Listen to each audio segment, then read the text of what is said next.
दोस्तों जय हिंद जय भारत। ब्रह्ममणि त्रिपाठी का नमस्कार स्वीकार कीजिए। आज मैं फिर एक वीडियो लेकर के आया हूं। क्या आप सोच सकते हैं या बता सकते हैं कि नदी में नहाते हुए किसी बालक का एक मगरमच्छ पैर पकड़ लेता है तो उसका रिजल्ट क्या होगा? क्या वह छोड़ देगा या खा जाएगा? इसी पर आज मेरा वीडियो है, तो चलिए शुरू करते हैं। हमारे सनातन धर्म में, मैं अब सनातन धर्म के ऊपर 2-4 वीडियो बनाने के लिए सोचा था, बना रहा हूं। हमारे सनातन धर्म में ऐसे सिस्टम हैं जिसमें हमारे चारों वेद हैं, 18 पुराण हैं, छंद हैं, उपनिषद हैं। इसके ऊपर यह हमारी जो धरती है ना, इसमें बहुत अध्ययन किया और एक से एक ऋषि जो है यहाँ पर उत्पन्न हुए, जो कि पूरे वेदों के, छंदों के, उपनिषदों के, पुराणों के ज्ञाता हुए। जैसे राजा जनक थे, वो राजा थे, राज्य करते थे, लेकिन प्रजा का जो देखभाल था वह इन्हीं के आधार पर करते थे। उन्हीं में ये कलयुग में भोलेनाथ ने खुद जन्म लिया, जिनको हम कहते हैं आदि गुरु शंकराचार्य। यह शंकर के अवतार थे। इनका जन्म मैंने पिछले वीडियो में बताया था 788 में, और समाधि लिया था इन्होंने 820 में। मतलब 32 वर्ष की अल्प आयु में इन्होंने चारों धाम, चारों दिशाओं में स्थापना किया और सशरीर समाधि ले लिया। इनके बारे में पता नहीं है कि इनका शरीर जो है शिष्यों ने दफनाया था कि जलाया था कि क्या किया था। हिमालय में चलते गए और भोलेनाथ के शरीर में सशरीर केदारनाथ में जो है ये समा गए। तो इन्हीं के बारे में हम बता रहा हूँ। जब ये बालक छोटे थे, 3 साल के थे, तो उनके पिताजी का देहांत हो गया। इनकी माता आर्यम्बा कोई साधन नहीं था मन बहलाने का या खानदान चलाने का। बालक जहां जहां जाते थे, माता भी जो है साथ साथ ही जाती थी। पूर्णा नदी इनके घर से 4-5 किलोमीटर दूर बहती थी। वहां से इनकी माता जल लेकर के आती थी, खाना बनता था, लोग खाते पीते थे। मैंने आपको बताया पहले। एक बार माता के साथ एक बालक पूर्णा नदी में स्नान कर रहे थे। इससे पहले कि माँ से उन्होंने कहा था कि मुझे संन्यास लेना है, पर माँ ने संन्यास का अनुमति नहीं दी, क्योंकि यदि एक ही बालक है, चला जाएगा तो मैं किसके सहारे रहूंगी।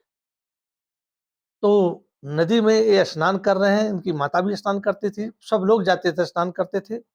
ये जब स्नान कर रहे थे, तैर रहे थे, तो एक मायावी जो है, मतलब मगरमच्छ जो था, उसने इनका पैर पकड़ लिया। क्योंकि विधि का विधान तो होना ही होना है, चाहे आप कुछ भी कर लो। हम पृथ्वी के ऊपर आकाश के नीचे हैं। पैर पकड़ लिया, लगा खींचने। बालक डूबने लगे, चिल्लाने लगे, माँ बचाओ बचाओ बचाओ। उसके बाद फिर वो कुछ ढिला छोड़ता था, इनका शरीर ऊपर आता था, इतने पानी में वो खींच रहा था और ये माँ से बचाओ बचाओ कुछ चिल्ला रहे थे। अब माँ ने देखा कि एक आध बार मगरमच्छ का पूंछ भी ऊपर दिखाई दिया। माँ ने समझ गई कि मगरमच्छ मगरमच्छ ने पकड़ लिया है, अब तो लीला खत्म है, अब तो भगवान भी नहीं बचा सकते। फिर माँ रोने लगी, चिल्लाने लगी, मदद के लिए पुकारने लगी, लेकिन नदी में कौन जाएगा भाई मगरमच्छ को पकड़ने और उसके बाद जो इनको छुड़ाने के लिए। तो शंकराचार्य जी जब माँ को रोते हुए देखकर बहुत बेहाल हो गए, तो उन्होंने कहा, माँ, ये मगरमच्छ मुझसे कह रहा है, यदि तुम मुझे संन्यास का आज्ञा दे दो, संन्यास धारण करने के परमिशन दे दो, तो यह मेरा पैर छोड़ देगा। माँ जो है बड़ी दुखी हो गई कि इधर कुआं इधर खाई, मैं करूं तो क्या करूं। लेकिन बच्चे की जान बचाने के लिए माँ ने कहा कि ठीक है, मैं तुम्हें संन्यास ग्रहण करने की आज्ञा देती हूं, लेकिन बाहर आओ तो मेरा एक शर्त है। जैसे ही इन्होंने कहा, उस मगरमच्छ ने पैर छोड़ दिया। तो प्रभु की लीला थी, जिसको जहां जाना है वहां चला जाता है। हम भी उसी तरह से है, कोई मास्टर बन जाता है, कोई टीचर बन जाता है, कोई किसान बन जाता है, और कोई जो है उग्रवादी बन जाता है। और सबकी आयु, सबका कर्म पहले से निर्धारित है। हम जो जन्म लेते हैं दोस्तों, 2 प्रकार के हैं, एक कर्म योनि और एक भोग योनि, ये हमारी दोनों है मानव शरीर। हमें कर्म करना है, बाकी कर्म कोई नहीं करता है। सारे जानवर भोग योनि में होते हैं। शेर हो, सियार हो, मच्छर हो, घड़ियाल हो, कुछ मांसाहारी हैं, चाहे वो छोटा सा नवजात शिशु हो किसी जानवर का, या बूढ़ा हो, बीमार हो, वो मांसाहारी जानवर उसको खाएंगे ही, कोई पकाना नहीं पड़ता है।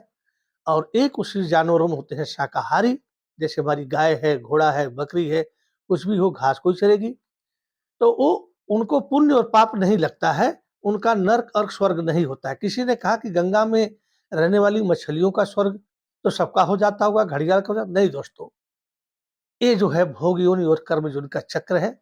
मनुष्य को छोड़ करके जितनी योनियां हैं वो सब भोग योनि है, वो भोगती है, उनको पाप पुण्य नहीं लगता है, लेकिन उनका स्वर्ग और नरक नहीं होता है। पर हमारा ही स्वर्ग और नरक होता है, तो हमें कर्म योनि और भोग योनि दोनों करनी है। जो प्रारब्ध हमारा, जो पिछले जन्म का कर्म है, यदि वो पूरा खत्म नहीं हुआ है तो हमें आकर यहाँ पर उसको भोगना है, और अगले जन्म को बनाने के लिए अच्छी योनि में जाए, मोक्ष में जाए, स्वर्ग में जाए, हमें कर्म करना पड़ता है।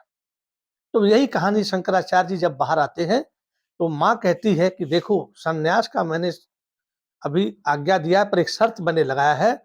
वह शर्त ये है कि जब मेरी मृत्यु हो तो मेरे शरीर का दाह संस्कार तुम ही करोगे, कोई अन्य नहीं करेगा। बालक शंकराचार्य जी ने कहता, ठीक है माँ, मैं आपकी मृत्यु शैया पर पड़ते ही, आपकी मृत्यु से पहले ही आपके पास उपस्थित हो जाऊंगा और मैं सेवा करूंगा। तो ये बात जब वे काशी में रहते हैं तो इनको तपोबल से ज्ञान प्राप्त होता है कि मेरी माँ बीमार हो गई है, और काशी से पैदल जंगल, झाड़, झरने, नाले सब पार करते हुए और ये अपनी माँ के पास आ जाते हैं। आने के बाद इनकी माँ बीमार हो जाती है, सेवा पानी करते हैं, और एक दिन माँ के प्राण पखेरु हो जाते हैं। अब इनको उनकी लाश को, शव को जलाना है। गांव वाले विरोध करते हैं कि तुमने संन्यास ग्रहण कर लिया है, और तुम सन्यासी जो है, अपने परिवार से कोई मतलब नहीं रहता है, तो तुम शव का कैसे शवदाह करोगे। तो ये कहते हैं कि सुनिए, मैंने संन्यास ग्रहण करने से पहले माँ को वचन दिया था कि मैं जो है तुम्हारी मृत्यु से पहले आऊंगा और कर्मकांड शवदाह मैं करूंगा। ये कहने के बाद ही मैंने संन्यास ग्रहण किया था, इसलिए मैं उस समय सन्यासी नहीं था जब मैंने वचन दिया था, इसलिए मैं करूंगा। पर गांव तो गांव वाले होते हैं, हर जगह लोग दुष्ट होते हैं, आग नहीं दिए।